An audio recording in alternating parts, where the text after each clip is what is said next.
fréquence soutenue entre Maurice et La Réunion. Donc on arrive à 5 à 6 vols par jour. Et sur Tana, en combinaison avec MD et Air Austral, nous arrivons à 13 vols par semaine, ce qui n'est pas négligeable. Donc, ce qui nous permet d'avoir plus de destinations en connexion, par exemple Paris, le Marseille, le Chennai, Canton, Bangkok, pour ne citer que. Bien sûr, nous sommes à l'écoute de tous nos clients et de par cette écoute, nous avons développé des produits packagés qui étaient très demandés sur le marché. Et dans un premier temps, nous avons travaillé sur la route Chennai. Donc, ça marche déjà. Et bientôt, nous aurons d'autres produits donc sur d'autres pays, bien sûr. Et la volonté est aussi de développer le trafic vers Maurice.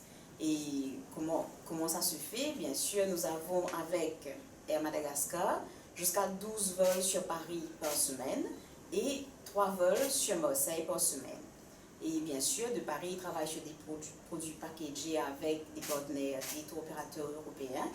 Et là, on a travaillé d'arrache-pied pour faire en sorte de maximiser les synergies entre les deux compagnies et pour monter en puissance sur l'axe océan Indien-France. Alors, aujourd'hui, on aligne plus de 3 vols quotidiens sur l'axe océan Indien-France. 3 vols par jour sur l'ensemble des destinations. C'est 10 vols, par exemple, sur Paris-Réunion. C'est jusqu'à 7 vols Paris-Tana. Je vous juste illustre par rapport à Paris-Tana. Il y a un an, on était à 2 allers-retours par semaine.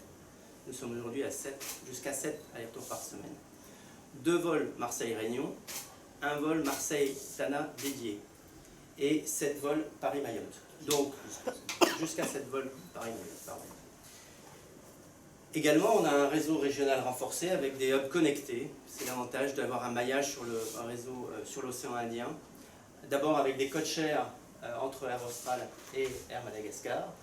Des code-shares entre Air Madagascar et EWA, la filiale d'Air Austral sur les Comores et Mayotte. L'ouverture de Fort Dauphin, Tuléar, Réunion, qui est un parfait exemple de la complémentarité des deux compagnies aériennes, puisque chaque semaine, 2 allers-retours, dont l'un est opéré par Air Austral et l'autre est opéré par Air Madagascar. Maintenant, des vols Réunion-Diego pendant la saison touristique. Et nous réouvrons le Tana Jobourg à partir du 17 juin prochain, en complément des 3 allers-retours par semaine, Réunion-Jobourg d'Air Austral. Et on y reviendra. Tsaradi est le point de démarrage d'un réseau domestique renforcé pour Madagascar au départ de Tana.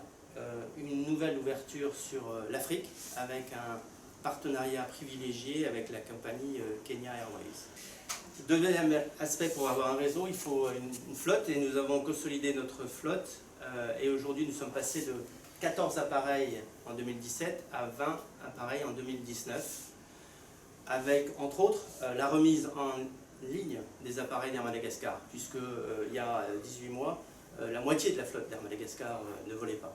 Donc un énorme travail, un chantier de maintenance et de remise en état des avions d'Air Madagascar qui aujourd'hui volent, bien sûr en toute sécurité, mais avec un excellent confort.